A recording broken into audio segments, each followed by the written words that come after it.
안녕하세요. 결혼 생활을 하면서 수많은 일을 겪게 된 30대 주부입니다. 전 결혼한 이후 정말 행복 그 자체였어요. 시부모님이 정말 좋으신 분이라서 시집살이 이런 거 전혀 모르고 살았습니다. 근데 저에게 형님이 생긴 순간부터 저의 행복이 한순간에 사라지게 됐습니다. 저의 속사정을 마음 편히 터놓고 말할 곳이 없어서 사연 보내기로 마음먹었어요. 결혼 생활을 하게 되면 아무래도 제일 의지되는 사이가 바로 동서지간이라고 하잖아요. 제 친구들 얘기 들어보면 며느리 마음은 며느리가 제일 안다고 형님이나 동서가 자기 자신 마음을 제일 잘 알아준다고 하더라고요. 게다가 이것저것 챙겨주는 것도 많아서 결혼하고 난 이후 남편 말고 제일 많이 의지되는 사람이 동서지간이라고 들었어요. 전 결혼하고 나서 형님이 없었어요. 며느리가 저 혼자였기 때문에 그래서 저에게도 빨리 형님이 생겼으면 좋겠다는 생각을 자주 하긴 했어요. 아무리 시부모님이 좋은 분이라고는 하지만 그래도 혼자서 며느리로 지내다 보니 좀 힘든 부분도 가끔 있을 수밖에 없거든요. 집안 행사가 있으면 며느리가 저 혼자라서 그걸 모두 감당하기에 약간 어려움이 있거든요. 다행히 시어머님이 그런 제 마음을 알아준 덕분에 다른 사람들 비한다면 고생을 덜 하긴 하지만요. 그래도 속으로 빨리 형님이 생겼으면 하는 마음이 늘 있었는데요.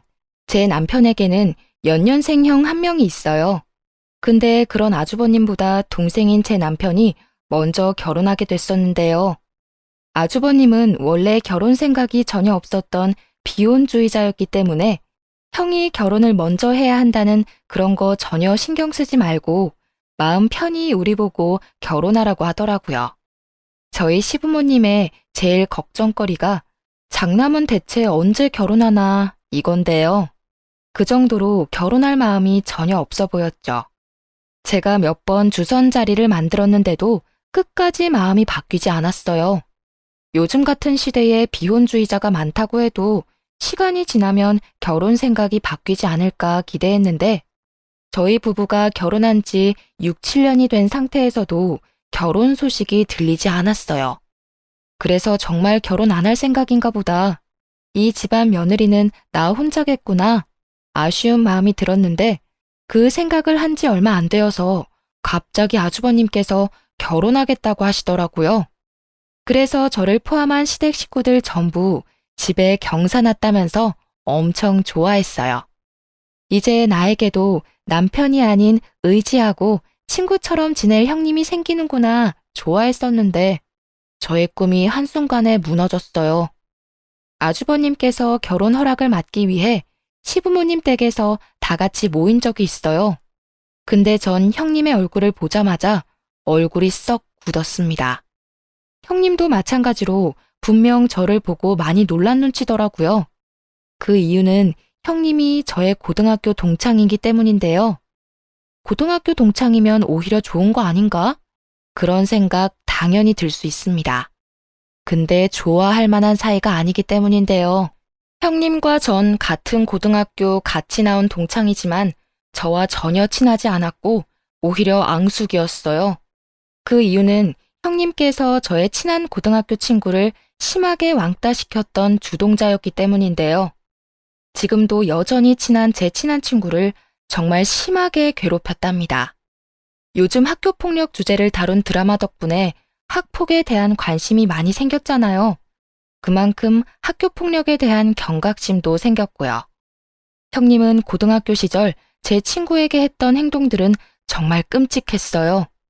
양동이에 물을 담아서 제 친구에게 뿌린 적이 한두 번이 아니고 체육 시간에 입어야 할 체육복을 모두 찢는 일도 서슴없이 해왔던 아주 나쁜 친구였습니다. 결국 지친 제 친구는 졸업을 앞뒀음에도 다른 학교로 전학 갔어요. 다행히 그런 제 친구를 받아준 학교가 있었고요. 제 친구가 전학 간 이후로 다른 친구를 괴롭히는 건 아닐까 걱정이 많았었지만 그 당시 졸업을 곧 앞두고 있던 때라서 다른 친구를 괴롭히거나 하지 않았어요. 전 그런 형님의 과거를 모두 알고 있는 사람이기 때문에 이 결혼을 하게 가만히 둘 수가 없겠더라고요. 시부모님은 당연히 그런 형님의 정체를 모르다 보니 너무 좋아하시더라고요. 형님도 마찬가지로 예전 모습이 생각나지 않을 정도로 여우처럼 콧소리를 내며 애교를 부리더라고요. 아무래도 잘 보여야 하기 때문이겠죠. 전 잠깐 시간이 날 때 그런 형님을 따로 불러서 얘기했습니다. 오랜만이다. 너가 규환 씨 동생 와이프일 거라고는 생각지도 못했었는데. 너가 이제 내 동서가 되는 건가? 아무래도 고등학교 친구가 가족이 되는 거라서 좀 편하겠다. 앞으로 잘 부탁한다. 너 정말 이 결혼할 생각이야? 왜 하필 내 아주버님이랑 결혼하는데? 너 우리 아주버님 아니더라도 결혼할 사람 충분히 많잖아.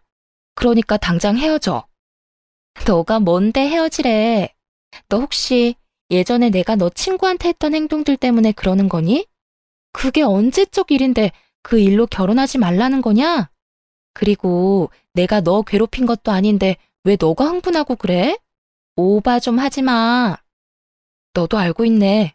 너가 내 친구한테 잘못한 짓들 말이야. 그럼 아주버님한테 다 말해도 되는 거네? 알겠어. 너가 그렇게 당당하면 내가 솔직하게 말해도 크게 문제될 것도 없겠다. 야, 너 진짜 말할 생각은 아니지? 이 결혼 못하게 되면 내가 조용히 넘어갈 것 같아? 너 그 입 조심해. 너 때문에 이 결혼 못하게 되면 내가 너 죽일 거야. 알겠어? 형님은 자기 결혼 망치면 절 죽이겠다는 말도 서슴없이 했어요. 그래도 전 이 사실을 가족들에게 알려야 되겠다는 마음을 굳게 먹었고 제 남편에게 먼저 말해야 되겠다고 생각하게 됐습니다. 자기야, 있잖아. 당신한테 할 얘기가 있어. 형님들 분과 관련된 이야기야. 어? 무슨 얘기? 사실 형님들 그 사람이랑 나랑 같은 고등학교 동창이거든? 근데 그 사람 내 친구 왕따 당하게 만든 주동자야. 그것도 아주 심한. 그래서 난 그 여자랑 아주버님이랑 결혼 절대 안 했으면 하거든? 며칠 전에 아주버님이 결혼 허락 받겠다고 왔었던 날 기억하지?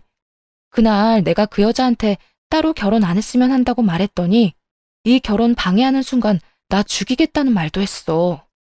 내가 오지랖 부린다는 것쯤 충분히 알겠는데 이제까지 걔가 내 친구한테 해왔던 행동들 내가 전부 봤던 사람이다 보니 이 결혼 안 했으면 해. 사람은 쉽게 변하지 않는다고 하잖아. 그렇게 못된 애가 아무리 개가천선했다고 해도 언제 또다시 본 모습으로 돌아갈지도 모르는 거고. 당신 생각은 어때? 정말이야? 아무리 과거라고 해도 그런 과거를 갖고 있는 사람이면 나도 반대야. 언제 다시 돌변할지도 모르는 거고. 당신은 그냥 모른 척하고 가만히 있어. 내가 엄마랑 형한테 따로 말해볼게. 부탁할게. 나 그 여자가 내 형님이 되는 꼴 절대 못 봐. 그 사람이 내 형님이 된다면 평생 아주버님 보기도 싫을 것 같아. 남편은 저에게 따로 얘기를 듣고 저와 같이 이 결혼에 대해 반대를 심하게 했어요. 그래서 남편은 아주버님과 어머님께 따로 이 사실을 말하게 됐는데요. 어머님은 팔짝 뛰며 이 결혼 반대라며 화를 내셨다고 해요. 학교 폭력이 얼마나 나쁜 짓인데 그런 짓을 했던 여자는 우리 집안 식구가 될 수 없다면서 결사 반대를 하셨습니다. 근데 정작 아주버님의 의견은 달랐어요. 그건 그냥 과거일 뿐이라고. 지금은 성인이고 그 일에 대해서 충분히 반성하고 있을 거라고 하더군요. 남편과 시어머님이 크게 반대를 했음에도 결국 아주버님은 결혼을 그대로 진행했습니다. 그리고 아주버님은 본인이 형님의 학교 폭력에 대한 이야기를 알고 있다는 것을 끝까지 모른 척 하더라고요. 자신이 이 사실을 알고 있다는 걸 형님이 알게 되면 괜히 저한테 불똥이 튀기지 않을까 싶다면서요. 전 앞으로 그 여자한테 형님이란 호칭을 써야 한다는 것부터가 마음에 들지 않았습니다. 시어머님은 제가 걱정이 됐는지 가족들 있는 앞에서만 형님이라 부르고 뒤에서는 편하게 이름을 부르든 말든 크게 신경 쓰지 않겠다고 하셨어요. 그렇게 가족들 반대 속에서도 결혼하게 된 아주버님은 입이 찢어져라 너무 좋아하셨어요. 너무 좋았던 나머지 와이프를 아기처럼 대하더라고요. 원래 두 사람은 같은 직장에 다니던 사람인데 결혼한 직후 형님 보고 편하게 집에서 쉬며 지내라고 직장까지 그만두게 했어요. 원래 형님은 전업주부가 꿈이라고 했거든요. 아주버님이 회사에서 나름 연봉이 높은 사람이라서 형님 한 명 일 그만둬도 크게 문제가 될 게 전혀 없거든요. 형님도 그거 노리고 결혼한 눈치였고요. 형님은 일을 그만둔 이후 마치 배짱이라도 된 것처럼 엄청 신나게 노는 눈치였어요. SNS를 보면 여행을 엄청 다니는 것 같더라고요. 원래 결혼하기 전에도 아주버님과 자주 해외여행을 다녔던 것 같더니만 결혼하고 난 뒤로는 아주버님과는 물론이고 아주버님이 힘들게 번 돈으로 친구들과도 비싼 호텔에 가서 놀거나 국내 여행을 자주 다니는 것 같았어요. SNS에 호캉스한 것부터 아주버님과 다녀온 해외여행, 친구들과 다녀온 국내 여행 사진을 매주 올렸습니다. 아무리 아주버님이 돈을 잘 버는 직장이라고 해도 이렇게 사치를 부리며 살아도 되는 건가 싶었어요. 아주버님의 지극정성 덕분에 형님의 씀씀이는 나날이 커지게 됐는데요. 여행은 물론이고 매주 피부 마사지를 받을 수 있게 해주기도 했답니다. 형님 용돈만 한 달에 300만 원 이상이라고 들었어요. 그 말을 듣자마자 시어머님이 이 사실을 알게 되면 난리도 아니겠다 싶더라고요. 평소 돈에 대해 아쉬운 소리를 해본 적이 없는 아주버님께서 형님의 씀씀이가 도저히 감당이 안 됐는지 저 몰래 제 남편을 찾아갔다고 해요. 제 남편한테 1,000만 원만 빌려줄 수 없냐는 말까지 했다고 합니다. 동생아, 나 돈 좀 빌려줘라. 내가 요즘 생활비가 너무 부족해서 살 수가 없어. 무슨 소리야. 형이 돈이 부족하다니. 형 한 달에 얼마나 돈 벌고 있는지 내가 다 아는데 무슨 일 때문에 그래? 너 형수가 용돈을 너무 많이 쓴다. 한 달에 300만 원이나 써. 제발 그만 좀 써라 말해봐도 내 말을 안 들어. 뭐? 미친 거 아니야? 아무리 형이 돈을 잘 번다고 해도 한 달에 개인적으로 300만 원 쓰는 건 말이 안 돼. 제발 그렇게 쓰지 말라고 말 좀 제대로 해보지. 그러면 집을 나가는데 어떡하냐? 나도 미칠 지경이다. 형님이 쓰는 돈들 때문에 내야 할 보험비, 관리비 등 밀렸다고 하더라고요. 그 말을 듣게 된 남편은 화가 나서 그럼 형님을 직장에 다니게 하든지 용돈을 줄이든지 하라고 했더니 그런 말을 하면 며칠 동안 집을 나간다고 해요. 그래서 회사에 다니라는 말조차 꺼내지 못한다고 합니다. 결국 남편은 돈 빌려주려고 했던 마음이 그 말을 듣는 순간 싹 사라졌다고 해요.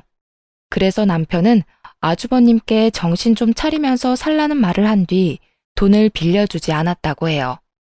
그런 아주버님을 만나고 난 뒤 저에게 이런 상황을 모두 설명해 줬고요. 저도 그 말을 듣는 순간 어이가 없더군요. 그런 여자가 뭐가 좋다고 데리고 사는지. 어느 날 형님의 욕심과 이기심 때문에 집안이 난리가 난 적이 있었어요. 형님과 아주버님이 결혼한 후 처음으로 생기게 된 시어머님 생신날이었어요. 아주버님이 결혼하기 전 우리 부부 100만 원, 아주버님 50만 원씩 어머님 생신 선물로 주고 있었어요. 원래 어머님이 이것저것 선물 사오는 것보다 돈으로 주는 게 제일 좋다고 하셨거든요.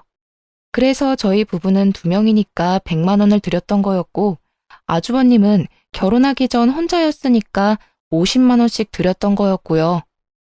우리 부부는 맞벌이 부부라서 100만 원 용돈 드리는 게 감당이 되었지만 아주버님 부부는 아무래도 형님이 일을 안 하고 있는 상태라서 100만 원까지 드리기가 좀 부담이 되었나 봐요. 그래서 아주버님은 결혼하고 난 뒤에도 50만 원을 드리게 됐습니다. 어머님도 그걸로 크게 뭐라고 하지 않으셨고요. 그렇게 저녁을 먹고 어머님께 생신 선물로 용돈을 드리는 시간을 갖게 됐는데 갑자기 형님의 표정이 싹 굳더라고요. 여보, 어머님한테 준 봉투 뭐야? 좀 두툼해 보이네? 돈이야. 엄마 이번에 생신인데 용돈 드려야지. 지난번에 엄마한테 돈 준다고 당신한테 미리 말했잖아. 얼마? 얼마 담았는데? 50만 원. 당신이랑 결혼하기 전부터 엄마한테 매년 생신 때마다 50만 원 드렸어. 50만 원? 10만 원만 드리면 되지. 뭘 50만 원까지 드려. 어머님 연세에 돈 얼마나 많이 쓰신다고 50만 원이나 드리냐고. 다음부터 10만 원씩만 드리자. 형님은 어머님, 아버님 모두 있는 자리에서 인상 팍 쓰며 10만 원만 드리자고 말했어요.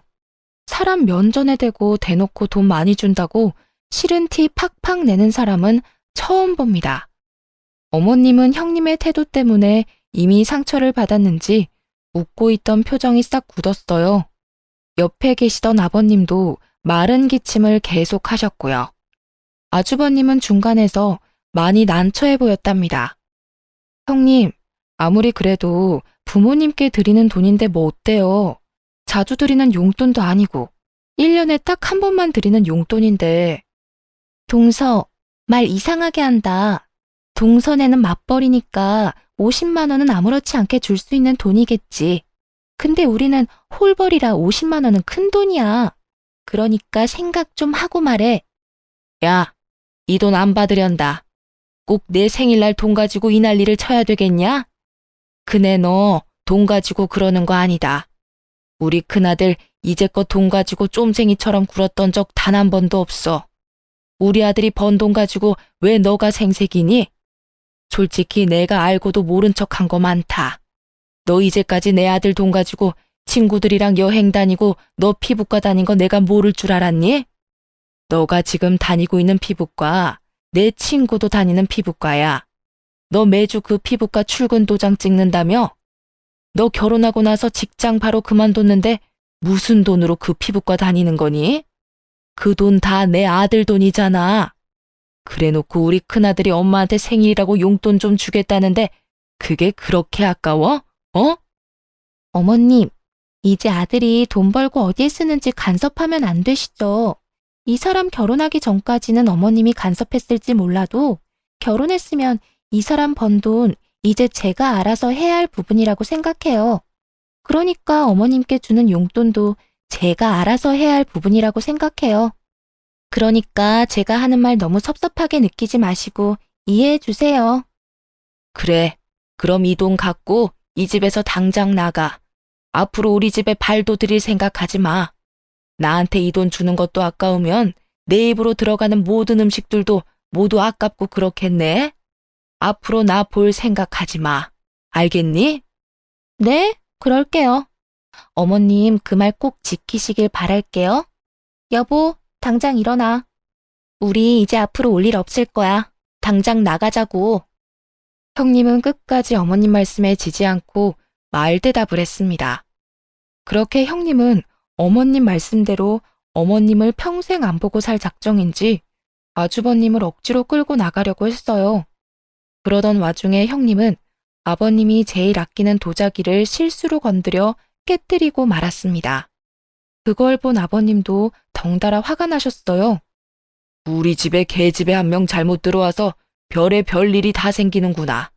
당장 이 도자기값 물어내. 그리고 어디서 어른한테 따박따박 말댔구야? 사돈이 널 그렇게 가르쳤냐? 어? 집에서 집안일 제대로 안 하고 놀고만 있는 주제에 돈 가지고 이래라 저래라야. 평소 인자하고 화가 없기로 유명한 아버님까지 나서기 시작하자 형님은 아무 말도 못하고 고개만 푹 숙이고 있었어요. 아버님이 원래 며느리 사랑이 깊은 분이세요. 그런 아버님이 화내기 시작하니까 형님도 아무 말 못하고 가만히 있더라고요. 아버님이 화내기 시작하니까 가만히 옆에서 지켜만 보고 있던 아주버님도 뒤늦게 죄송하다고 사과를 한 뒤 서둘러 집으로 돌아갔습니다. 그리고 며칠 뒤 어머님 통장으로 도자기 값과 용돈이 같이 들어왔다고 해요. 그리고 며칠 동안 아주버님이 어머님께 전화를 드렸는데도 상처를 크게 받은 어머님은 전화를 안 받으셨다고 해요. 근데 정작 형님은 어머님께 연락 한 통 안 했다고 합니다. 그렇게 시부모님과 형님네 부부는 거의 6개월 동안 연락 한 번 없이 안 보고 지냈다고 해요. 중간에 있던 저희 부부만 난처하게 됐었습니다. 전 어머님께 자주 연락드려서 괜찮냐고 안부를 물으면 어머님은 항상 저에게 며느리가 너 혼자였을 때가 제일 좋았다 라고 항상 말씀하세요. 며느리 한 명 늘어서 편하고 더 행복할 줄 알았는데 오히려 행복이 줄어들고 하나도 편하지가 않다고 말씀하세요. 그래도 어머님은 어른답게 두 사람을 모두 용서해 줬어요. 자식 이기는 부모 없다는 말이 있잖아요. 이런 일로 자식과 연을 끊고 살 수 없지 않냐고 두 사람을 모두 용서해 줬습니다. 어머님이 먼저 연락을 하니 그제야 형님은 죄송하다는 말 딱 한마디만 하고 더 이상 말하지 않았다고 해요. 어머님은 그것조차 마음에 들지 않았지만 그냥 넘어가기로 했다고 합니다. 형님이 이렇게 몰상식한 행동을 하다 보니 어머님과 아버님께서 형님에게만 비밀로 하게 된 부분이 있어요. 그건 바로 시부모님께서 굉장한 부를 갖고 있다는 건데요. 우선 시어머님은 주식과 부동산에 대해서 지식이 엄청난 분이라서 현금이 굉장히 많으신 부자였어요. 원래 기존에 저축을 잘하신 편이기도 하지만 그 돈을 불리기 위해서 부동산과 주식 공부를 엄청 했다고 합니다. 그리고 시아버님은 땅과 건물이 굉장히 많으세요. 원래 시아버님 집안 대대로 엄청난 부자라고 해요. 그래서 대대로 물려받은 건물과 땅이 엄청 많다고 들었습니다. 그걸 잘 유지해온 시아버님도 대단하시죠. 건물, 땅, 현금이 많은 시부모님은 돈이 많다는 걸 티를 내지 않으세요. 오히려 엄청 검소하게 사시는 편인데요. 그래서 연식이 오래된 빌라 20평대에 살고 있을 정도였어요. 저도 처음에 시부모님을 뵀을 때 돈이 많은 분들이라고 생각하지 않았어요. 특히 시어머님은 중요한 자리에 갖고 나갈 명품백 딱 하나만 갖고 계실 정도예요. 금반지, 금목걸이도 오래전에 맞춘 거 하나 빼고 없더라고요. 제가 이 집 며느리로 들어온 뒤로 약 2년 정도 지난 후에야 어머님이 저한테 솔직하게 말해주셨어요. 어머님과 아버님은 내 사람이 되어야 본인들이 돈이 많다는 걸 알리는 편이랍니다. 남편과 아주버님께도 절대 자신들이 돈이 많다는 걸 어디에도 알리지 말라고 당부했다고 해요. 이 많은 돈들 유산으로 받고 싶다면 말이에요. 시어머님께서 저한테도 당부했습니다. 제가 며느리로서 너무 잘하고 있고 이제 자신의 가족이 될 것 같아서 솔직하게 말했지만 이 사실 어디에 가서도 말하면 안 된다고 강조하셨어요. 그리고 형님에게도 절대 말하지 말라고 했고요. 저도 알겠다고 말했습니다. 전 결혼하고 나서 그리고 어머님 아버님이 돈이 많다는 걸 알고 나서도 그 돈을 절대 탐내지 않았어요. 어머님과 아버님도 돈이 많다는 사실을 알고 나서도 제가 크게 변하지 않았다는 게 마음에 든다고 하셨고요. 어머님은 형님이 큰 며느리로서 잘한다면 본인이 돈이 많다는 사실을 솔직하게 터놓고 싶었다고 하시지만 어머님이 봤을 때 형님이 워낙 돈을 좋아하고 본인에게 잘하는 것 같지 않아서 솔직하게 말하고 싶지 않다고 하셨어요. 그래서 저도 형님께 굳이 알릴 필요까진 없을 것 같다고 말하기도 했고요. 형님 성격상 분명 어머님, 아버님이 돈이 많다는 걸 알게 되면 태도가 180도 바뀔 게 분명하거든요. 그러던 어느 날 일 하나가 크게 터지게 됐었는데요. 어머님이 결혼식을 가야 할 때였어요. 시부모님과 가까운 친척 한 분이 계세요. 그분의 자녀가 결혼한다고 해서 시부모님이 같이 결혼식을 다녀온다고 했고요. 어머님이 아무래도 현금이 많으신 분이기도 하고 가까운 사람들한테는 돈을 절대 아끼지 않으세요. 그래서 가까운 친척의 자녀 결혼식에 간다고 했을 때 축의금만 무려 300만 원을 낸다고 준비했다고 들었고요. 결혼식 전날에 미리 300만 원 현금을 봉투에 담아서 준비했다고 하는데요.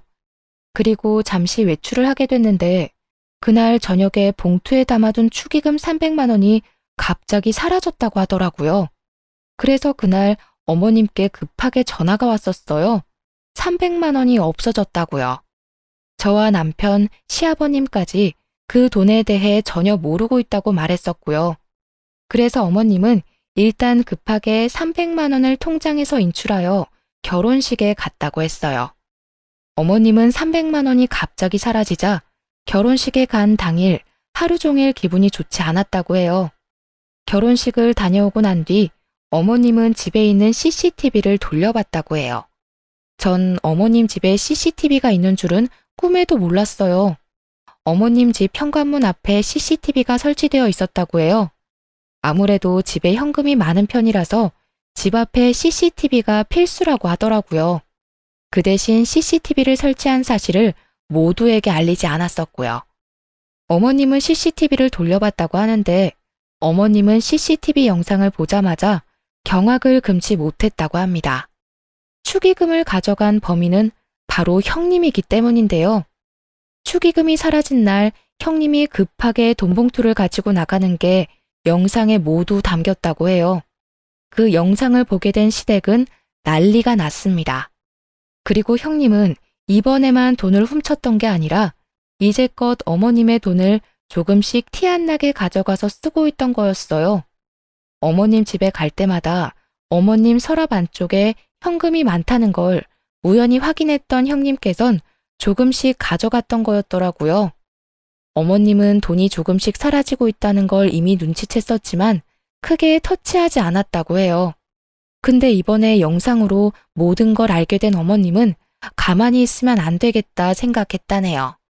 계산해보니 형님이 가져간 돈만 무려 1,000만 원이 넘는다고 합니다. 이 사실에 대해 전부 알게 된 어머님은 그날 당일 형님네 부부와 저희 부부를 모두 호출했어요. 아무것도 모르고 있는 형님의 표정은 순진무구했었는데요. 어머님은 그런 형님을 보자마자 뺨을 때리셨어요.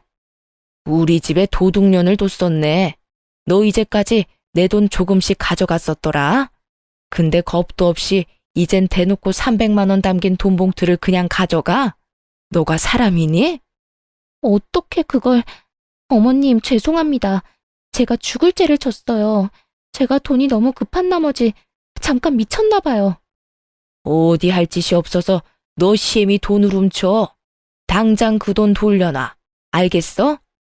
이제껏 이딴 년을 내 큰 며느리라고 생각하며 살아왔더니 내가 미쳤지. 더 길게 생각할 것도 없다. 너희들 당장 이혼해. 우리 집에 이딴 도둑년을 내 며느리로 둘 수 없어.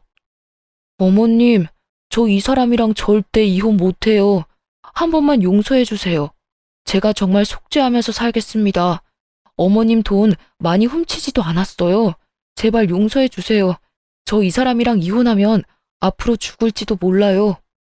민규한, 너 이 엄마 말 들었어, 못 들었어? 이 도둑년이랑 이혼 안 할 거야? 이 계집년이 내 돈 훔쳐간 게 1,000만 원이 넘어.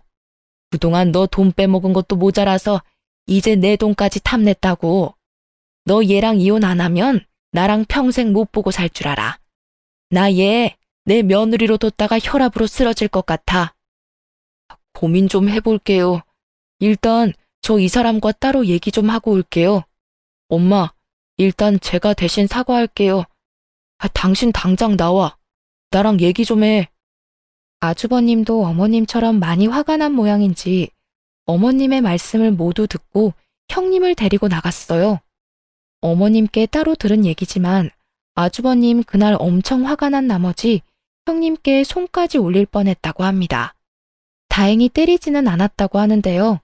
그 이유는 형님이 임신을 한 상태였기 때문이에요. 아주버님이 이혼하자고 말한 뒤 자신을 때리려고 하니 그 순간 지금 임신한 몸이라고 책임지라고 말했다네요. 아주버님은 그 말을 듣고 더더욱 이혼하기로 결심했는데요. 이유는 아주버님께서 임신이 불가능한 몸이기 때문이에요. 여보, 나 임신했어. 당신 애 가졌다고. 그런 나 때리기까지 한다고?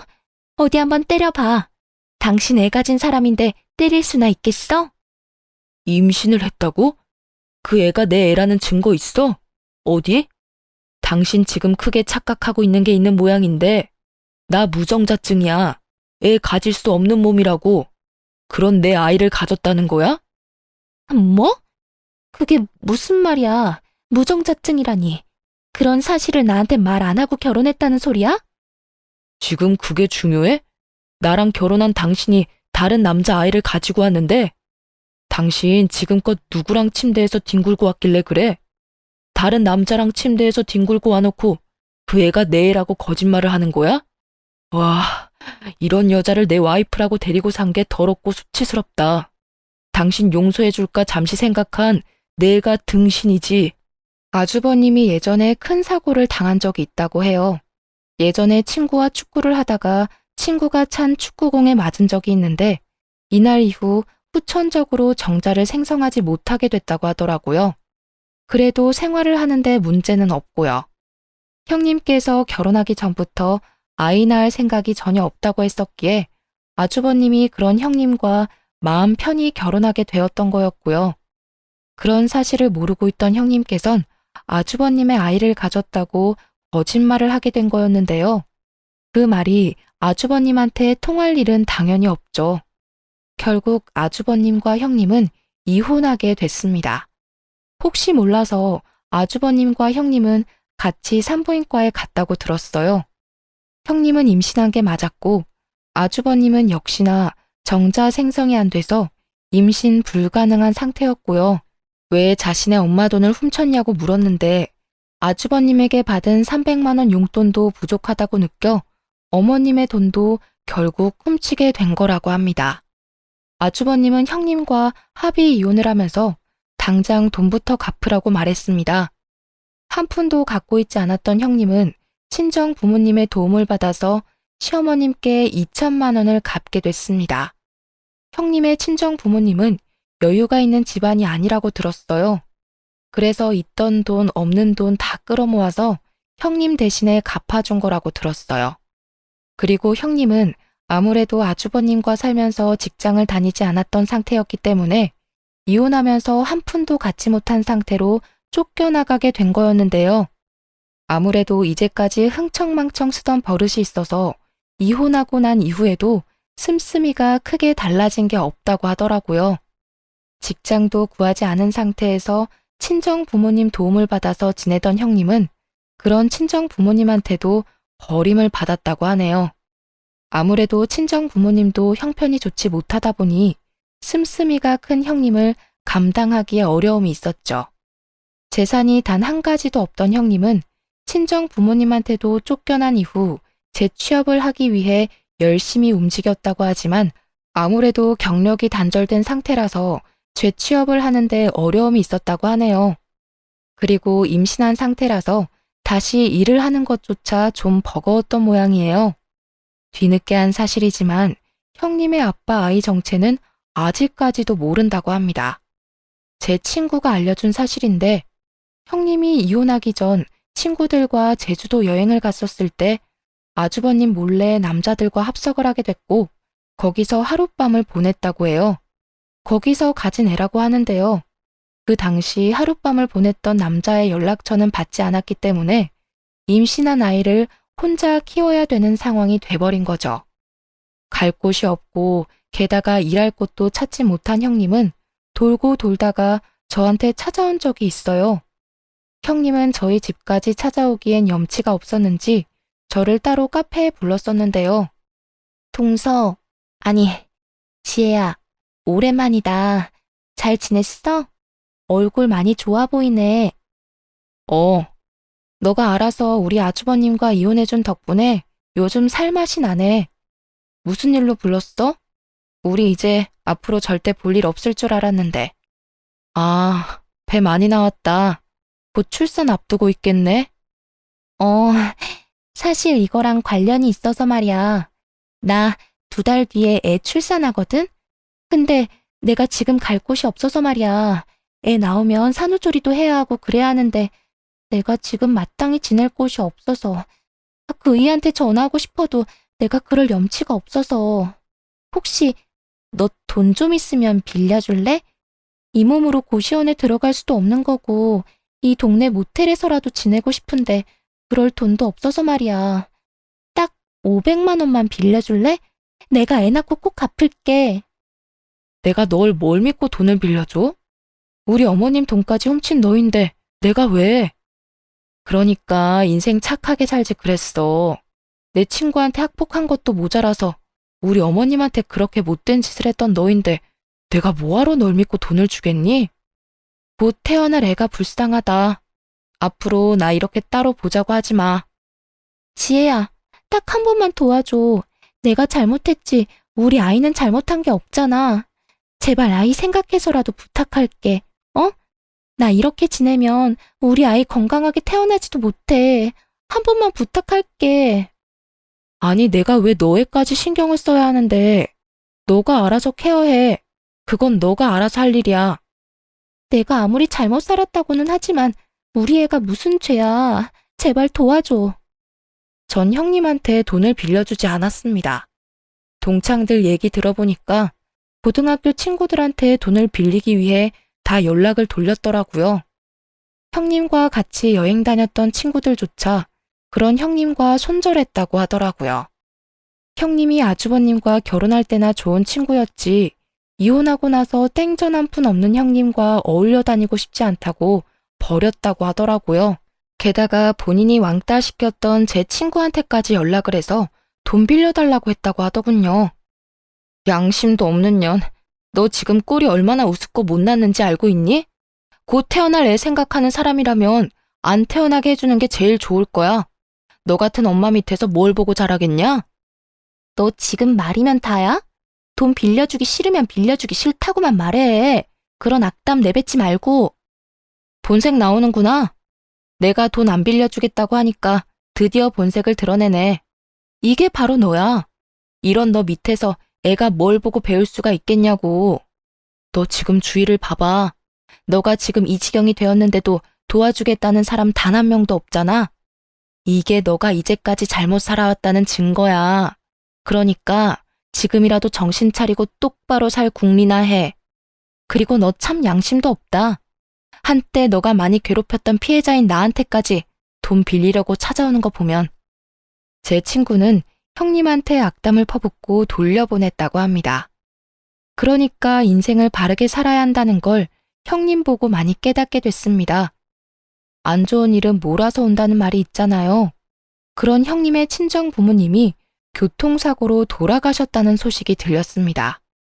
저희 시부모님과 저한테까지 연락이 왔었는데 저희는 가지 않았었는데요. 아주버님은 그래도 전처 생각해서 장례식장에 다녀왔다고 합니다. 장례식장에 있는 형님의 꼴은 말이 아니라고 해요. 그동안 노숙 생활을 해왔던 모양인지 제대로 씻은 적이 없다고 들었어요. 그래서 형님 옆에만 가면 악취가 진동을 했다고 합니다. 그리고 장례식장에 찾은 사람들도 단 한 명도 없었다고 합니다. 그걸 보고 아주버님은 마음이 아팠지만 티를 내지 않고 부조금만 내고 왔다고 하네요. 형님은 그런 아주버님께 그동안 잘못했다고 제발 용서를 해달라고 싹싹 빌었다고 해요. 여보, 나 보면 무슨 생각이 들어? 나 불쌍하지 않아? 나 결국 부모까지 잃었어. 당신한테 그렇게 못된 짓 하고 나서 부모 잃는 벌을 받았다고. 그러니까 나 한 번만 용서해줘. 나 부모까지 잃어보니까 정신이 번쩍 들어. 제발 나 한 번만 구해줘. 나 지금 너무 죽을 것처럼 힘들어. 그러니까 있을 때 잘하지 왜 그랬어? 나 당신 없으니까 하루하루 숨통이 트여. 진작에 당신이랑 결혼했으면 안 됐었는데 동생 말 좀 들을 걸 그랬다. 왜 당신이랑 결혼해서 이렇게 힘들게 살았을까 싶어. 그러니까 당신도 이제 정신 차리고 새삼 살아. 곧 태어날 아이한테 창피한 엄마 되고 싶지 않으면. 당신이 이 아이 지우라고 하면 지울게. 당신이 나랑 같이 살아주기만 한다면 평생 일만 하고 살게. 당신 평생 나한테 사랑 안 줘도 돼. 내가 당신한테 상처 줬던 거 속죄하며 살기만 해줘. 제발 당신 옆에만 있게 해줘. 부탁할게. 너 참 구질구질하다. 나 말고 딴 남자 찾아봐. 너 다른 남자 만나는 거 참 잘하잖아. 그래서 그 아이가 생긴 거겠지? 내가 널 뭘 믿고 같이 살겠냐? 아무리 지금 나한테 잘한다고 빌어도 다시 다른 남자 찾을 게 뻔한데. 그리고 지금 부모님 장례식장에서 애 지우겠다는 말이 쉽게 나오냐? 정신 똑바로 차려. 뱃속에 있는 애가 다 듣겠다. 정말 나 이렇게 버린다고? 당신이 나 좋다고 평생 책임지겠다고 했잖아. 그런 날 진짜 이렇게 버린다고? 난 당신만 보고 잘 다니고 있던 직장도 그만뒀어. 그럼 당신이 나 끝까지 책임져야지. 나 좋다고 말해놓고 왜 이렇게 버리냐고. 애초에 당신이 직장 다니기 싫다고 했었잖아. 그리고 우리 가정 지키고 싶었으면 애초에 당신이 우리 부모님한테 그렇게 해서는 안 됐었지. 아니, 애초에 다른 남자랑 뒹굴고 왔으면 안 됐던 거였지. 난 우리 부모님까지 안 볼 생각으로 우리 가정 지키고 싶었어. 근데 당신이 다른 남자 아이를 데리고 오는 바람에 우리 가정이 깨진 거야. 이 모든 건 다 당신 때문에 생긴 일이니까 당신이 다 책임져. 아주버님은 그런 형님을 뿌리치고 제발 정신 차리며 살라고 단 한마디만 남기고 그대로 집으로 돌아갔다고 합니다. 아주버님은 장례식장에 다녀온 이후로 며칠 동안 술만 드셨어요. 남편이 그런 아주버님 옆에 있어주면서 그렇게 마음이 아프냐고 물어봤다고 하는데요. 아주버님은 형님을 정말 많이 사랑했다고 합니다. 아무리 돈을 흥청망청 쓴 사람이라고 해도 그걸 눈 감아줄 정도로 좋아했다고 해요. 자신의 어머님한테 그러는 걸 보고 있는 정 없는 정 모두 떨어졌지만 한때 진심으로 사랑했던 여자가 저렇게 막 살고 있는 모습을 보니 그렇게 기쁘지 않다고 해요. 그래서 순간 다시 합칠 생각도 해보긴 했지만 어머님이 다시 힘들어할 생각을 하면 도저히 합칠 생각이 들지 않는다고 하네요. 이렇게 힘든 것도 잠시라고 생각하고 그런 형님이 우는 모습을 보고도 굳게 마음먹고 돌아서서 나왔다고 합니다. 그걸 옆에서 듣고 있던 남편도 형이 그렇게 마음 아파하는 걸 보니 눈물이 절로 나왔다고 하네요. 그리고 뒤늦게 알게 된 사실 한 가지가 있는데 형님의 친정 부모님이 돌아가시면서 형님 앞으로 빚이 늘어났다고 합니다. 알고 보니 친정아버지께서 살아계시면서 주변 지인들한테 돈을 많이 빌린 모양이에요. 친정아버지가 주변 사람들한테 빌린 돈만 무려 1억 5천만 원이라고 하는데요. 아무래도 형편이 좋지 않다 보니까 돈을 많이 벌기 위해서 고깃집 하나를 운영하려고 했었나 봐요. 근데 고깃집을 오픈하고 난 뒤 장사가 잘 안 됐었고 교통사고가 난 바람에 이런 상황까지 오게 된 거라고 하는데요. 결국 형님은 친정아버지 때문에 감당하기 어려운 빚까지 얻게 된 거였어요. 저희 아주버님이 다녀간 이후 장례식장에 빚쟁이들이 엄청 많이 왔다고 해요. 그래서 형님한테 돈 갚으라고 엄청 독촉을 했다고 합니다. 그 빚쟁이들은 형님이 임신한 상태라는 걸 알고 있는데도 돈 달라고 정신적으로 독촉했다고 하는데요. 그 뒤로 스트레스를 엄청 받았던 형님은 결국 만삭인데도 불구하고 유산을 하게 됐었고 바로 입원을 해서 아이를 떼어내는 수술을 받았다고 합니다. 몸을 회복해야 하는 상황에서도 형님이 있는 곳이라면 빚쟁이들이 찾아가서 돈 갚으라고 엄청 난리를 치고 간다고 하는데요. 형님은 초반에 내가 그 돈 왜 갚아야 하냐고 따박따박 반박을 한 것 같지만 지금은 그런 기력이 없는지 돈 갚겠다는 말만 할 뿐 더 이상 어떤 말도 하지 않는다고 해요. 형님네 아버님께 돈을 빌려준 사람 중 제 친구 어머님도 계시거든요. 그래서 가끔 친구한테 형님에 대해서 들을 수 있었어요. 제 친구도 형님 때문에 미치겠다고 맨날 욕만 합니다. 형님은 몸을 제대로 회복하지도 못한 상태에서 낮에는 부잣집 가정부로 일하고 있고 밤에는 대리운전으로 돈을 번다고 해요. 먹고 자고 하는 건 모두 부잣집에서 해결한다고 하는데요. 부잣집에 쪽방 하나가 있고 거기서 먹고 자고 한다고 제 친구가 들었다고 해요. 가정부로 일하면서 돈을 적게 받지 않는다고 하고요. 그 덕분에 다달이 빚 갚는 건 간신히 해결한다고 하네요. 가정과 친구, 부모, 돈까지 잃게 된 형님은 여전히 우리 아주버님에게 미련을 버리지 못했는지 가끔씩 아주버님께 연락을 한다고 하는데요. 지겨울 정도로 연락을 하는 형님 때문에 결국 아주버님은 번호를 바꿨다고 합니다. 아주버님과 연락이 닿지 않자 저한테까지 연락을 자주 하는데요. 전 그런 형님에게 다시 한 번 더 우리 식구들한테 연락하면 경찰에 신고한다고 말한 뒤 바로 차단했어요. 큰 태풍이 지나가서는 시부모님은 물론이고 저희 부부까지 늘 행복하게 지내고 있는 중인데요. 우선 아주버님은 이혼 후 한동안 일중독으로 지내게 됐습니다. 아무래도 상처가 컸는지 일에만 집중하시더라고요. 그 덕분에 승진도 빨리 했다네요. 또 일중독에 빠져 살까봐 여자는 여자로 있는 거라며 어머님은 인맥을 총동원해서 참한 여자 한 분을 소개해 줬는데요. 그 여자분께서 얼마나 착한지 아주버님이 한 번 이혼한 경험이 있다고 하는데도 만나고 싶다고 말했었다네요. 결국 두 분은 곧 재혼을 앞두고 있습니다. 아주버님도 그 여자분이 정말 마음에 들었는지 매일매일 웃음꽃이 폈답니다. 시어머님도 제대로 된 큰며느리가 들어오게 생겼다면서 정말 좋아하시고요.